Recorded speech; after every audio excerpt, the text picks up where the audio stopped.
ছাত্রছাত্রীরা আশা করছি তোমরা ভালো আছো।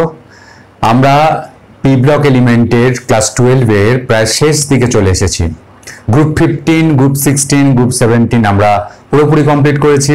আজকে আমরা যেটা করব সেটা হচ্ছে গ্রুপ 18 এবং গ্রুপ 18 এর মৌলগুলো আমরা খুব ভালো করে আলোচনা করব এবং এই গ্রুপ 18ই খুব ছোট একটা চ্যাপ্টার, খুব তাড়াতাড়ি কিন্তু আমরা শেষ করতে পারবো।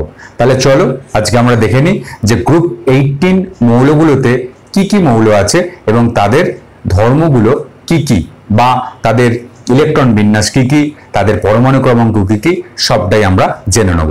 তাহলে আজকে যেটা আমরা আলোচনা করব সেটা হচ্ছে গ্রুপ 18। গ্রুপ 18 পরের সারণীতে গ্রুপ 18 এদেরকে কিন্তু আমরা ইনার্ট গ্যাস বা নিষ্ক্রিয় গ্যাস বলে থাকি। এই গ্রুপ 18 এর মৌলগুলোকে আমরা নিষ্ক্রিয় গ্যাস বলে থাকি কারণ এদের রিঅ্যাক্টিভিটি খুব কম, এদের লো রিঅ্যাক্টিভিটি। কেন লো রিঅ্যাক্টিভিটি সেটাও আলোচনা করব, কিন্তু তোমরা জানো যে এদের রিঅ্যাক্টিভিটি খুব কম, আর যেহেতু এদের রিঅ্যাক্টিভিটি খুব কম এদের নিষ্ক্রিয় গ্যাস বলে। এবং নোবেল মেটাল, যাদের নোবেল মেটাল মানে কি, নোবেল মেটাল মানে যাদের যেসব মেটাল বিক্রিয়া সহজে করে না এবং যাদের রাসায়নিক সক্রিয়তা খুব কম, তাদের যেমন নোবেল মেটাল বলে, যেমন হচ্ছে প্ল্যাটিনাম, সোনা, রূপো, এগুলো হচ্ছে নোবেল মেটাল। সেই অর্থে আমরা বলতে পারি যে এই গ্যাসগুলো, গ্রুপ 18 এর গ্যাসগুলো যেহেতু কোনো রাসায়নিক বিক্রিয়া তেমনভাবে অংশগ্রহণ করে না, সুতরাং আমরা গ্রুপ 18 এর এই মৌলগুলোকে নোবেল গ্যাস আমরা বলতে পারি। সুতরাং নিষ্ক্রিয় গ্যাস আমরা বলতে পারি, বা নোবেল গ্যাস আমরা বলতে পারি। নোবেল গ্যাস আমরা নোবেল গ্যাসও বলতে পারি, নোবেল গ্যাস। বা আমরা এটাও বলতে পারি এই গ্যাসকে বিরল গ্যাস, কারণ প্রকৃতিতে এদের পরিমাণ খুব কম, সেই জন্য এদের বিরল গ্যাস, এদেরকে আমরা বলতে পারি বিরল গ্যাস সমূহ, এটাও বলতে পারি। সুতরাং গ্রুপ 18 এর মৌলগুলোকে নিষ্ক্রিয় গ্যাস বলতে পারো কারণ এদের রিঅ্যাক্টিভিটি খুব কম। এদের নোবেল গ্যাস বলতে পারো কারণ এরা নোবেল মেটালের মতো আচরণ করে, অর্থাৎ রিঅ্যাক্টিভিটি খুব কম। নোবেল গ্যাস এবং বিরল গ্যাস এদের পৃথিবীতে প্রাচুর্য কম, সেই জন্য এদের কিন্তু আমরা বিরল গ্যাস বলে আমরা বলতে পারি। এইবার দেখো আমরা যে তিনটে গ্যাস এই তিন রকম ভাবে ডাকতে পারি। এই গ্রুপ 18 এ কোন কোন গ্যাসীয় এলিমেন্ট আছে, এই গ্রুপ 18 এ যে গ্যাসীয় এলিমেন্ট আছে সেগুলো হচ্ছে হিলিয়াম, নিয়ন, আর্গন, ক্রিপ্টন, জেনন এবং রেডন। এই ছটা মৌল কিন্তু আমাদের গ্রুপ 18 এ আছে এবং এরা প্রত্যেকেই গ্যাস। এবং হিলিয়ামের পরমাণু ক্রমাঙ্ক যদি আমি ধরি, হিলিয়ামের পরমাণু ক্রমাঙ্ক কত? হিলিয়ামের পরমাণু ক্রমাঙ্ক হচ্ছে 2। নিয়নের পরমাণু ক্রমাঙ্ক কত হবে? 8 যোগ করতে হবে। 8 যোগ করলে কত হবে? 10। এখানেও 8 যোগ করতে হবে। আর্গনের পরমাণু ক্রমাঙ্ক কত হবে? 18। 18 এর সঙ্গে কত যোগ করতে বলেছি, মানে এখানে এইখান থেকে এই গ্রুপে গেলে কত যোগ করতে হবে? আরো 18 যোগ করতে হবে। তাহলে কত হচ্ছে? 18 18 36। জেননের আবার 18 যোগ করো। 18 যোগ করলে কত হবে? 54। এর সঙ্গে রেডন পেতে গেলে আরো 32 যোগ করো। 54 আর 32 কত? 86। সুতরাং এইভাবেই কিন্তু আমরা পরমাণু ক্রমাঙ্ক খুঁজে পাবো। এদের যদি ইলেকট্রন বিন্যাস করো, ইলেকট্রন বিন্যাস, তাহলে কিভাবে এদের ইলেকট্রন বিন্যাস হবে? দেখো, ইলেকট্রন বিন্যাস যদি করতে চাই, হিলিয়ামের ইলেকট্রন বিন্যাস 1s2, আর অন্যান্য গ্যাসেদের ইলেকট্রন বিন্যাস তার আগের যে নিষ্ক্রিয় গ্যাস সেই ইলেকট্রন বিন্যাস দিয়ে আমরা করতে পারি। যেমন যদি নিয়নের ইলেকট্রন বিন্যাস লিখি তাহলে আমি হিলিয়াম করে দিলাম, এখানে 2 হয়ে গেল, আর আমরা এটা করতে পারি 2s2 2p6, 2s2 2p6। তাহলে দেখো 10 এ পৌঁছে যাচ্ছে। এখানে হিলিয়ামের 2 হয়ে গেল, 2 আর 2 4, 4 আর 6 10। তাহলে যদি এখানে আর্গন খুঁজি তাহলে কি হবে? নিয়ন আগের ঠিক নিষ্ক্রিয় গ্যাসটা দিয়ে দাও, 3s2 3p6, 3s2 3p6। যদি ক্রিপ্টন খুঁজি তাহলে কি হবে? আর্গন আগের নিষ্ক্রিয় গ্যাস দিয়ে দাও, এখানে আবার তোমার 3d কক্ষক ঢুকে গেছে, 3d10, 4s2 4p6, 4s2 4p6। যদি জেনন খোঁজো তাহলে কি হবে? Krypton 4d10, 5s2 5p6, 5s2 5p6। Radon যদি করো তাহলে কি হবে? রেডন যদি করো তাহলে এখানে জেনন, এখানে আবার f কক্ষক ঢুকে গেছে, 4f14, 5d10, 6s2 6p6। তাহলে দেখো এদের লাস্ট কক্ষের যে ইলেকট্রন বিন্যাস, বহিস্তম কক্ষের ইলেকট্রন বিন্যাসটাকে আমরা কিন্তু ইন জেনারেল লিখতে পারি ns2 np6, ns2 np6 আমরা কিন্তু বহিস্তম কক্ষের ইলেকট্রন বিন্যাস এদের বহিস্তম কক্ষের সাধারণ ইলেকট্রন বিন্যাস, বহিস্তম কক্ষের সাধারণ ইলেকট্রন বিন্যাস, সাধারণ ইলেকট্রন বিন্যাস আমরা লিখতে পারি NH2, সাধারণ ইলেকট্রন বিন্যাস আমরা লিখতে পারি NH2 NP6। এবং এক্ষেত্রে n কি হতে পারে? n হতে পারে 2 থেকে একবারে 6 পর্যন্ত, n হতে পারে 2 থেকে 6 পর্যন্ত। এখানে ব্যতিক্রম একটা আছে, কারণ হিলিয়ামের দেখো, হিলিয়ামের নিষ্ক্রিয় গ্যাসের, হিলিয়াম কিন্তু p ব্লক এলিমেন্ট হওয়ার কথা নয়, হিলিয়াম কিন্তু একটা s ব্লক এলিমেন্ট হওয়ার কথা, কারণ হিলিয়ামের লাস্ট ইলেকট্রনটা হিলিয়াম s কক্ষকে প্রবেশ করে। কিন্তু যেহেতু হিলিয়ামের রাসায়নিক ধর্ম, হিলিয়ামের যে ধর্মগুলো, সেই ধর্মগুলো যেহেতু নিষ্ক্রিয় গ্যাসের সঙ্গে ম্যাচ করে অন্যান্য নিষ্ক্রিয় গ্যাসের সঙ্গে, সেহেতু আমরা হিলিয়ামকে কিন্তু এই গ্রুপ 18-এ রেখে থাকি। সুতরাং হিলিয়ামের একটা ব্যতিক্রমী ইলেকট্রন বিন্যাস আছে গ্রুপ এই যে নিষ্ক্রিয় গ্যাসের যে আমাদের ইলেকট্রন বিন্যাসের তুলনায়। সুতরাং এই ক্ষেত্রে আমরা হিলিয়ামটাকে আমরা ব্যতিক্রম হিসেবেই ধরবো, এবং হিলিয়ামকে সাধারণত এস ব্লক এলিমেন্ট হওয়া উচিত, কিন্তু এরা নিষ্ক্রিয় গ্যাসের মৌলের মতো আচরণ করে বলে এদের কিন্তু আমি হিলিয়ামটাকে কিন্তু নিষ্ক্রিয় গ্যাসের গ্রুপেই কিন্তু রাখা হয়, যার গ্রুপ নাম্বার হচ্ছে 18। সুতরাং এই হচ্ছে এদের ইলেকট্রন বিন্যাস। এরপর দেখো, এদের আমরা বলতে পারি যে এদের আমরা যদি প্রাকৃতিক অবস্থান খুঁজি, যে এদের প্রকৃতিতে অবস্থান কোথায়, তো এদের প্রাকৃতিক অবস্থান পৃথিবীতে খুব কম। পৃথিবীতে সব গ্যাসগুলো মিলিয়ে 1%, পৃথিবীতে এই সব গ্যাসগুলো 1%, সেই জন্যই তো এই গ্যাসগুলোকে বিরল গ্যাস বলা হয়।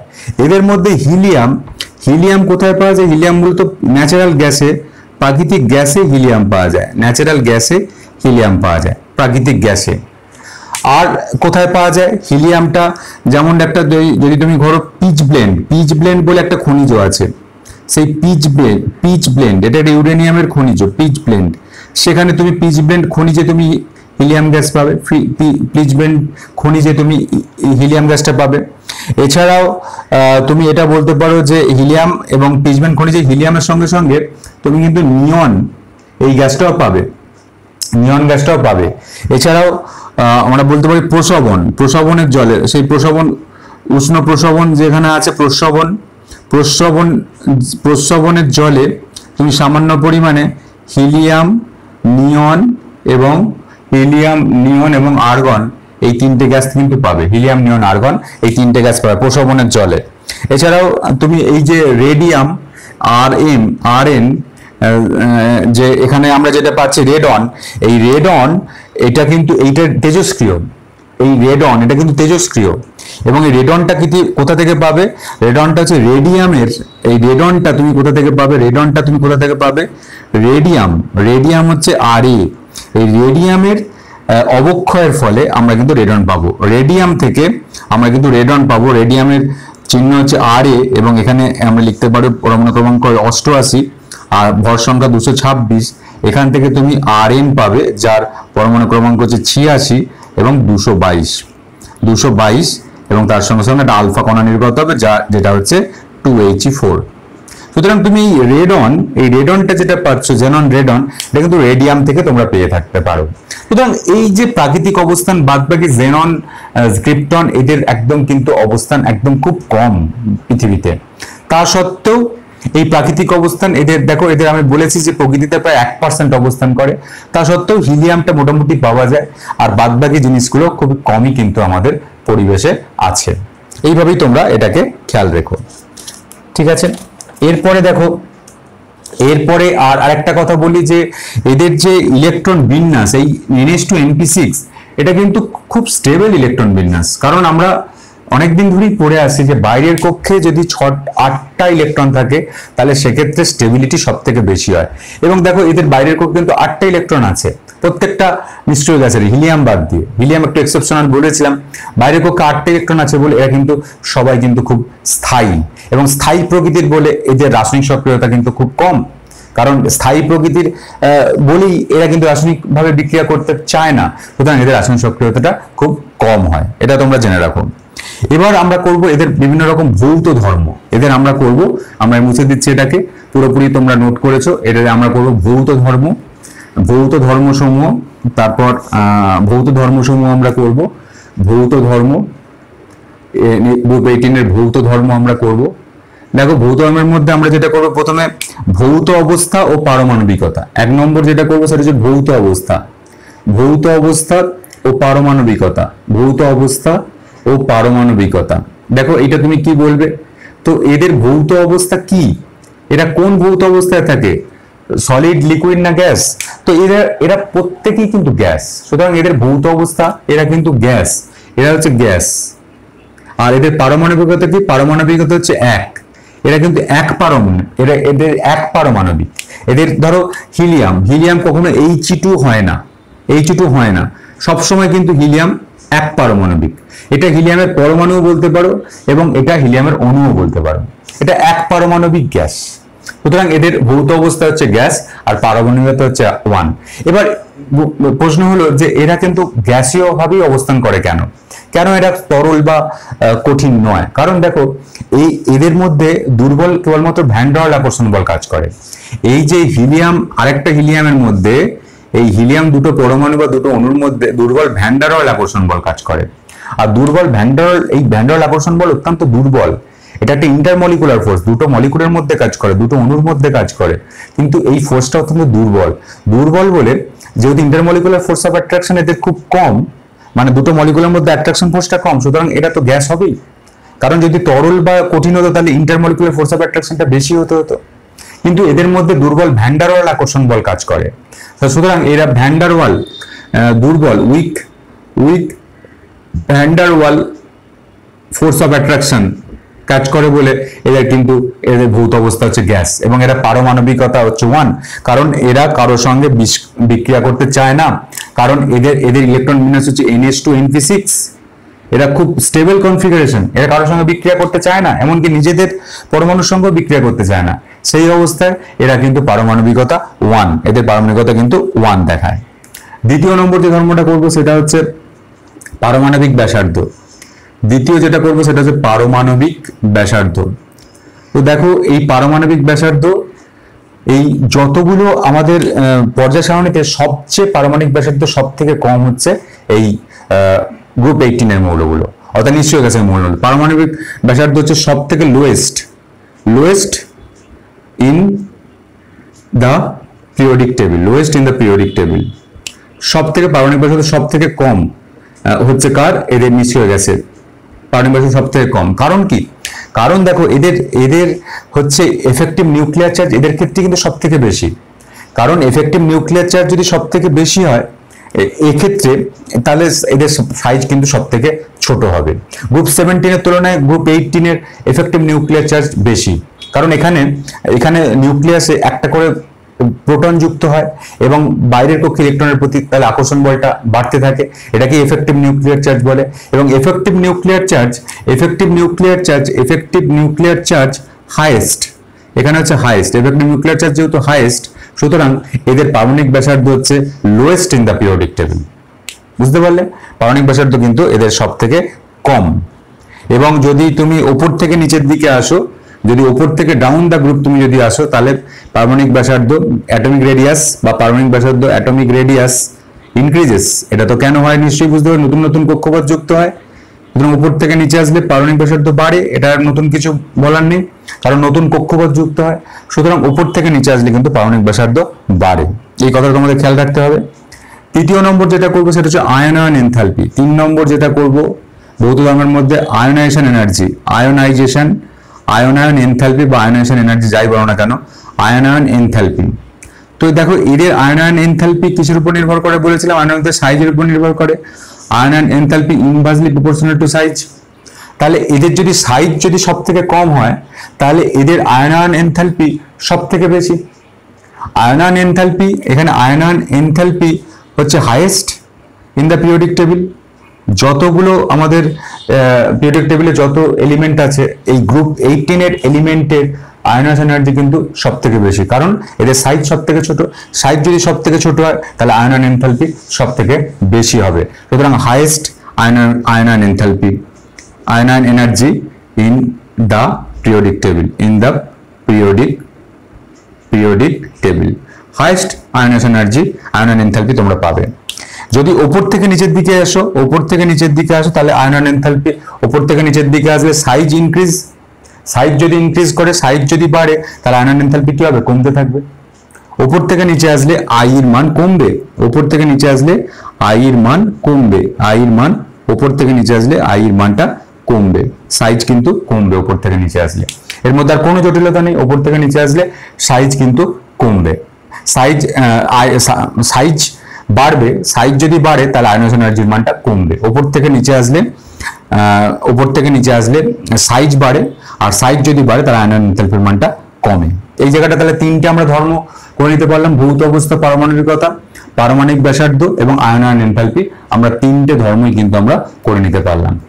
এরপরে দেখো যেটা আমরা করব সেটা হচ্ছে কি, এটা হচ্ছে ইলেকট্রন গেইন এনথালপি। যেটা আমরা আলোচনা করব সেটা হচ্ছে ইলেকট্রন গেইন এনথালপি। চতুর্থ নম্বর যেটা করব সেটা হচ্ছে ইলেকট্রন গেইন এনথালপি, ইলেকট্রন গ্রহণ এনথালপি, ইলেকট্রন গ্রহণ এনথালপি। তো ইলেকট্রন গ্রহণ এনথালপি দেখো, তো এদের আমি বলেছি যে এদের ইলেকট্রন বিন্যাসটা খুব স্থায়ী। এদের ইলেকট্রন বিন্যাসটা কি? NH2 NP6, একদম খুব স্টেবল কনফিগারেশন। তো আর ইলেকট্রন কি নিতে চাইবে? এখানে কি আর ইলেকট্রনে নিতে চাইবে? সহজে নিতে চাইবে? সহজে নিতে চাইবে না। সহজে যদি নিতে না চায়, কারণ এটা স্টেবল কনফিগারেশনে আছে, সেখানে আর একটা ইলেকট্রন নেওয়ার যে প্রবণতা একদমই থাকবে না। আর প্রবণতা যদি না থাকে তাহলে ইলেকট্রন নিতে চাইবে না। সুতরাং এই অবস্থায় তুমি যদি ইলেকট্রনটাকে এর বাইরের কক্ষে প্রবেশ করতে চাও, সেটাই তো ইলেকট্রন গ্রহণ এনথালপি। তাহলে তোমাকে বাইরে থেকে শক্তি প্রয়োগ করতে হবে, আর বাইরে থেকে যদি শক্তি প্রয়োগ করতে হয় তাহলে ইলেকট্রন গ্রহণ এনথালপির মানটা কিন্তু পজিটিভ হয়। সুতরাং এই ইলেকট্রন গ্রহণ এনথালপির মান এদের কিন্তু পজিটিভ, এদের কিন্তু ধনাত্মক, এদের কিন্তু পজিটিভ ইলেকট্রন গ্রহণ এনথালপির মান হচ্ছে ধনাত্মক, কারণ এদের ইলেকট্রন বিন্যাসটা খুব স্থায়ী। এই অবস্থায় এরা নিজে থেকেই কিন্তু ইলেকট্রন গ্রহণ করতে চাইবে না। এবার তুমি যদি ওই বাইরের কক্ষে ইলেকট্রন প্রবেশ করাতে চাও, হবে, নিশ্চয়ই হবে, তাহলে বাইরে থেকে তোমাকে শক্তি প্রয়োগ করতে হবে। বাইরে থেকে যদি শক্তি প্রয়োগ করা হয় তাহলে সেখানে ইলেকট্রন গ্রহণ সেখানে এনথালপির মানটা হয়ে যায় পজিটিভ। সুতরাং এক্ষেত্রে এদের ইলেকট্রন গ্রহণ এনথালপির মানটা পজিটিভ। আর উপর থেকে নিচে আসলে ইলেকট্রন গ্রহণ enthalpy inversely proportional to size, এটাও বলেছিলাম। উপর থেকে নিচে আসলে সাইজ বাড়ে, সাইজ যদি বাড়ে তাহলে ইলেকট্রন গ্রহণ এনথালপির মানটা কমবে। তাহলে উপর থেকে নিচে আসলে আই ইলেকট্রন অ্যাফিনিটি বা ইলেকট্রন গ্রহণ এনথালপি, ইলেকট্রন অ্যাফিনিটি বা ইলেকট্রন গ্রহণ এনথালপি একই জিনিস। ইলেকট্রন অ্যাফিনিটি উপর থেকে নিচে আসলে সাইজ বাড়বে, তাহলে ইলেকট্রন অ্যাফিনিটি বা ইলেকট্রন গ্রহণ এনথালপি কমবে, ইলেকট্রন গ্রহণ এনথালপি কমবে। উপর থেকে যদি তুমি নিচে আসো তাহলে ইলেকট্রন গ্রহণ এনথালপির মানটা কমবে। ক্লিয়ার? এবার দেখো 5 নম্বর গলনাঙ্ক স্ফুটনাঙ্ক। গলনাঙ্ক ও স্ফুটনাঙ্ক। তো গলনাঙ্ক স্ফুটনাঙ্ক এদের খুব কম হবে, কারণ কি এদের মধ্যে আমি আগেই বলেছি এদের মধ্যে দুর্বল ভ্যান ডার ওয়াল আকর্ষণ বল কাজ করে। আর ভ্যান ডার ওয়াল আকর্ষণ বল কাজ করে যেহেতু এর বলটা অত্যন্ত দুর্বল, এই ভ্যান ডার ওয়াল আকর্ষণ বল বাদ দিয়ে এদের মধ্যে আর কিন্তু কোনো অ্যাট্রাকশন ফোর্স কাজ করে না। সুতরাং ভ্যান ডার ওয়াল আকর্ষণ বল যেহেতু খুব দুর্বল, সুতরাং গলনাঙ্ক স্ফুটনাঙ্ক কিন্তু খুব দুর্বল। গলনাঙ্ক স্ফুটনাঙ্ক কিন্তু এদের খুব কম, গলনাঙ্ক স্ফুটনাঙ্ক এদের খুব কম হবে, গলনাঙ্ক স্ফুটনাঙ্ক খুব কম হবে, খুব কম, গলনাঙ্ক স্ফুটনাঙ্ক খুব কম, যেহেতু van der Waal attraction force, van der Waal force of attraction খুব দুর্বল, weak van der Waal force of attraction যেহেতু কাজ করে, সুতরাং এদের গলনাঙ্ক স্ফুটনাঙ্কটা খুব কম। আর উপর থেকে নিচের দিকে আসলে সাইজ বাড়ে, সাইজ বাড়ে, উপর থেকে নিচের দিকে আসলে সাইজ বাড়বে, সাইজ বাড়লে আমি বলেছিলাম van der Waal force of attraction সাইজের উপর সমানুপাতিক, এর আগেও বলেছিলাম। সাইজ যদি বাড়ে van der Waal force of attraction বাড়বে, আর van der Waal force of attraction যদি বাড়ে তাহলে গলনাঙ্ক স্ফুটনাঙ্কটাও কিন্তু বাড়বে। তাহলে উপর থেকে নিচে যে সাইজ বাড়বে, সাইজ বাড়লে কি হবে? Van der Waal force of attraction বাড়বে, van der Waal force of attraction বাড়বে। আর van der Waal force of attraction যদি বাড়ে তাহলে কিন্তু গলনাঙ্ক অর্থাৎ মেল্টিং পয়েন্ট এমপি করছি, আর স্ফুটনাঙ্ক অর্থাৎ বয়েলিং পয়েন্ট যেটাকে আমি বিপি করছি, এই বিপি কিন্তু বাড়বে। উপর থেকে নিচে আসলে গলনাঙ্ক স্ফুটনাঙ্ক কিন্তু বৃদ্ধি পাবে। ঠিক আছে, ভালো করে করবে। এরপর 5টা হয়ে গেল, আর দুটো জিনিস করব, সেটা হচ্ছে তরলীভবন।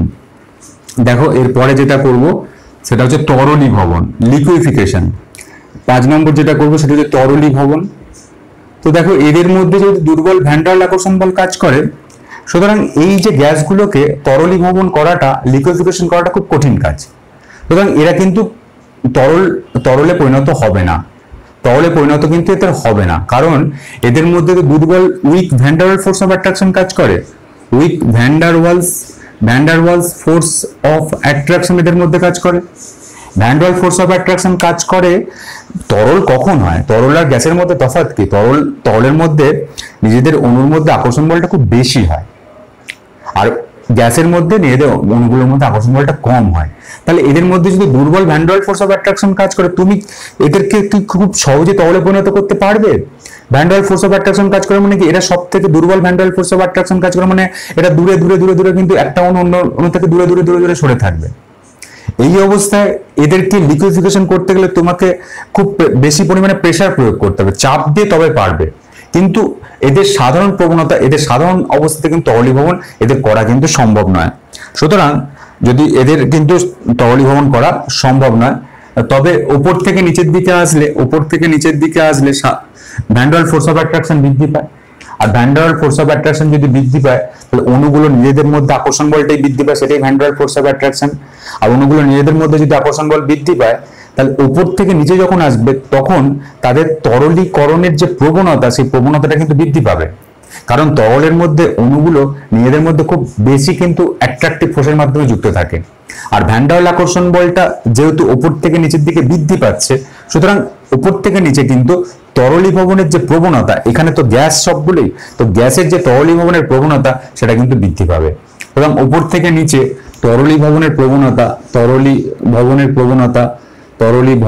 যে প্রবণতা, লিকুইফিকেশনের প্রবণতা, এটা কিন্তু বৃদ্ধি পাবে। তরলীভবনের প্রবণতা এটা কিন্তু বৃদ্ধি পাবে, তরলীভবনের প্রবণতা বৃদ্ধি পায়।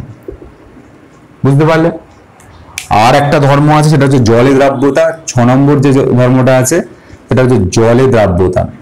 তো দেখো, এরা কিন্তু জলে দ্রবীভূত হতে পারে, কারণ এরা কিন্তু জলে, এই গ্যাসগুলো জলে দ্রাব্য, এই গ্যাসগুলো জলে কিন্তু দ্রাব্য হয়। এবার কিভাবে দ্রাব্য হয়? ধরো জলের মধ্যে কি আছে, H2O মলিকুলটা কাজ করছে জলের মধ্যে, এবং এখানে কি আছে, ধরো নিয়ন গ্যাস আছে। তো নিয়ন তো একটা হচ্ছে নিস্তড়িত একটা গ্যাস। তো এইখানে যখন অক্সিজেনের এখানে একটা অক্সিজেনের একটা দেখো, এখানে কিন্তু চার্জ সৃষ্টি হবে। এখানে একটা চার্জ সৃষ্টি হবে, এখানে চার্জটাকে আমি ডেল্টা নেগেটিভ বলছি। তো এই যে চার্জটা ডেল্টা নেগেটিভ, আর এখানে ডেল্টা পজিটিভ চার্জের সৃষ্টি হবে, এখানে ডেল্টা পজিটিভ চার্জের সৃষ্টি হবে। এই যে ডেল্টা নেগেটিভ, কারণ অক্সিজেন ইলেকট্রোনেগেটিভিটি বেশি বলে এখানে নেগেটিভ চার্জ সৃষ্টি হবে। এই নেগেটিভ চার্জটা এখানে এই যে নিয়নের মধ্যে কিন্তু পজিটিভ চার্জ কিন্তু সৃষ্টি করতে চাইবে।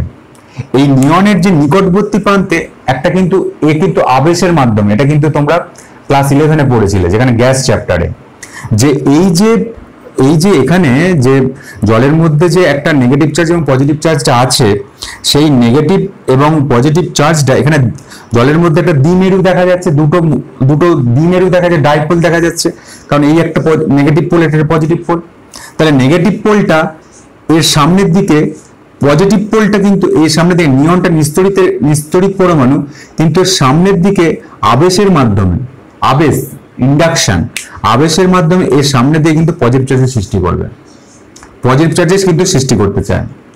বা তুমি এরকম ভাবে ভাবতে পারো যে এখানে যদি হাইড্রোজেন থাকে, তো হাইড্রোজেন এখানে তো পজিটিভ চার্জের সৃষ্টি হচ্ছে, তো এখানে নিয়নের সামনের দিকটায় এ কিন্তু নেগেটিভ চার্জের সৃষ্টি করবে, এই নিস্তড়িত। কিন্তু এর উপস্থিতিতে এখানে একটা ডাইপোল আছে, ডাইপোল মানে পজিটিভ নেগেটিভ দুটো চার্জ আছে। ডাইপোলের উপস্থিতিতে নিয়নের কোন চার্জের সৃষ্টি হবে? এই যে প্রান্তটা এর নিকটবর্তী আছে, সেই প্রান্তের বিপরীত চার্জটা কিন্তু সৃষ্টি হবে। যদি থাকে, এর চার্জটা যদি পজিটিভ, তাহলে এখানে কোন চার্জ সৃষ্টি হবে? Delta negative. এখানে শুধু নেগেটিভ নয়, মানে ডেল্টা নেগেটিভের সৃষ্টি হবে, চার্জটা অল্প হলেও সৃষ্টি হবে, এবং এই ডেল্টা পজিটিভ এবং ডেল্টা নেগেটিভ পরস্পর আকর্ষণ করবে, এবং এই নিষ্ক্রিয় গ্যাসটা জলে দ্রবীভূত হয়ে যেতে পারবে। এখানেও তাই, এখানে যদি ডেল্টা নেগেটিভ চার্জ যদি নিয়নের কাছাকাছি থাকে, তাহলে এখানে নিয়নে কোন চার্জের সৃষ্টি করবে? ডেল্টা পজিটিভ, আবেশের মাধ্যমে। যেমন চুম্বকের আবেশ ঘটে, তেমনি এখানেও কিন্তু একটা আবেশের মাধ্যমে কিন্তু এই নিস্তড়িত পরমাণু বা নিস্তড়িত অণুতে অন্য কোনো অণু যার দুটো ডাইপোল আছে, ডাইপোল আছে, সেই ডাইপোল কিন্তু একটা কিন্তু চার্জ কিন্তু আবেশ করলো, অর্থাৎ ইনডিউস করলো, এবং এই ইনডিউস চার্জের ফলে এটা পজিটিভ চার্জের সৃষ্টি হচ্ছে, এটা নেগেটিভ চার্জ সৃষ্টি হচ্ছে, এবং নিকটবর্তী প্রান্তে সবসময় বিপরীত চার্জের সৃষ্টি হবে, এবং এই ফলে এরা কিন্তু অ্যাট্রাকশন ফোর্সটা হবে নেগেটিভ পজিটিভ অ্যাট্রাকশন ফোর্সটা হবে, এবং অ্যাট্রাকশন ফোর্সের ফলে এই নিয়নটা কিন্তু জলের মধ্যে দ্রবীভূত হয়ে যাবে, বা যে কোনো নিষ্ক্রিয় গ্যাস কিন্তু জলের মধ্যে দ্রবীভূত হয়ে যেতে পারবে। তো এই গেল জলের দ্রাব্যতা, এবং এই সঙ্গে সঙ্গে আমরা কিন্তু এই নিষ্ক্রিয় গ্যাসের আমরা যে গ্রুপ 18 মৌলগুলোর আমরা কিন্তু ভৌত ধর্ম কিন্তু কমপ্লিট করতে পারলাম। আর দু একটা কথা এখানে মনে রাখতে হবে, যে দু একটা কথা এখানে একটু খেয়াল রাখবে, যে হিলিয়াম ছাড়া, হিলিয়াম কেবলমাত্র এই সব নিষ্ক্রিয় গ্যাসগুলোই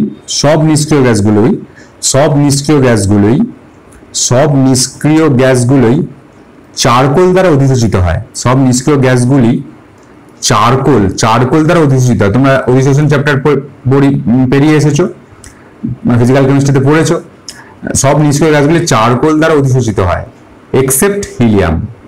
হিলিয়াম কিন্তু চারকোল দ্বারা অধিশোষিত হয় না, এক্সেপ্ট হিলিয়াম।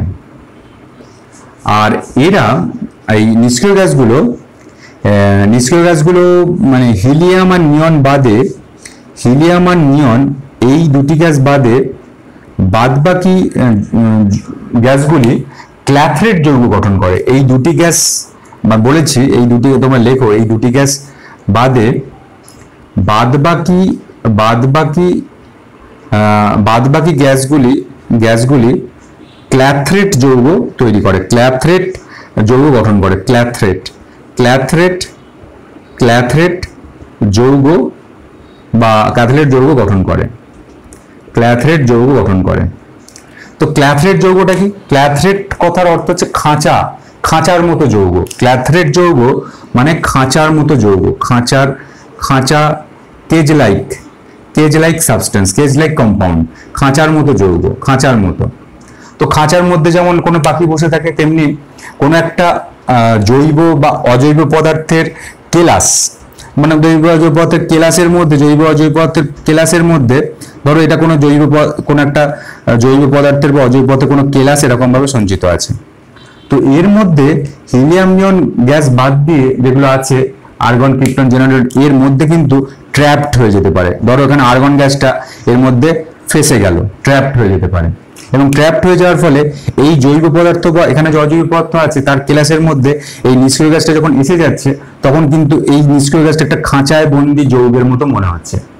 সুতরাং এরা কিন্তু এই নিষ্ক্রিয় গ্যাসগুলো এখানে কিন্তু ট্র্যাপড হয়ে যাচ্ছে, ট্র্যাপড মানে বন্দি হয়ে যাচ্ছে কোন একটা কেলাসের মধ্যবর্তী স্থানে, কোন একটা ধাতব বা অধাতব পদার্থের কেলাসের মধ্যবর্তী স্থানে জৈব বা অজৈব যৌগের, ধাতব অধাতব না, জৈব বা অজৈব যৌগের কেলাসের মধ্যবর্তী স্থানে হিলিয়াম নিয়ন বাদ দিয়ে অন্যান্য যে নিষ্ক্রিয় গ্যাস আছে সেগুলো কিন্তু একটা ট্র্যাপড হয়ে যেতে পারছে, অর্থাৎ ফেসে যায়। এবং এই জন্যই এরা কিন্তু বলা হয় যে হিলিয়াম নিয়ন বাদ দিয়ে এই দুটি গ্যাস বাদবাকি গ্যাসগুলি ক্ল্যাথরেট যৌগ গঠন করে। আর হিলিয়াম নিয়নের সাইজ যেহেতু ছোট, এরা কিন্তু এই ক্ল্যাথরেট যৌগ গঠন করতে পারে না। এবং ক্ল্যাথরেট যৌগ, তোমাদের এখানে একটা প্রশ্ন পড়বে, ক্ল্যাথরেট যৌগ কাকে বলে, এরকম পড়বে না হয়তোবা, তোমাদের প্রশ্ন পড়তে পারে যে কে ক্ল্যাথরেট যৌগ গঠন করে না। তোমাকে এখানে হিলিয়াম অপশন দেবে, হিলিয়াম, তোমাকে ধরো এখানে আর্গন, ক্রিপ্টন, রেডন, এরকম জেনন, এরকম অপশন দেবে যে কে ক্ল্যাথরেট যৌগ গঠন করতে পারে না, এটা হচ্ছে হিলিয়াম সঠিক উত্তর হবে। সুতরাং এই হচ্ছে ক্ল্যাথরেট যৌগ গঠন করে, হিলিয়াম এবং নিয়ন কিন্তু ক্ল্যাথরেট যৌগ গঠন করে না। এই জায়গাটা তোমরা কিন্তু একটু খেয়াল রাখবে। তো এইভাবেই দেখো আমরা গ্রুপ যে 18 এর আমরা কিন্তু প্রিলিমিনারি যে পার্টটা, ইন্ট্রোডাকশন পার্টটা কিন্তু আমরা কমপ্লিট করলাম। ইন্ট্রোডাকশন পার্টটা জাস্ট বেসিক কয়েকটা জিনিস এখানে কিন্তু করা আছে, এই বেসিক কয়েকটা জিনিস আমরা কিন্তু এখানে কমপ্লিট করেছি। খুব ভালো করে এটা প্র্যাকটিস করো, এবং এই জায়গাটা যে জায়গাগুলো বললাম এই জায়গাগুলো থেকে পরীক্ষায় আসার সম্ভাবনা কম, তবু কয়েকটা জিনিস তোমরা ভালো করে নোট করে নাও যে জায়গাগুলো বলেছি, এবং সেই মতো তোমরা প্র্যাকটিস করো। আজকে এই পর্যন্ত। এরপর আমরা পি ব্লকের শেষ ভিডিও নিয়ে এবং গ্রুপ 18 এরও শেষ ভিডিও নিয়ে আমরা কিন্তু তোমাদের কাছে আসবো। তুমি ততক্ষণ এইগুলো প্র্যাকটিস করো। আজকে এই পর্যন্ত, এরপর নতুন ভিডিও নিয়ে আমি তোমাদের কাছে আসছি। ধন্যবাদ।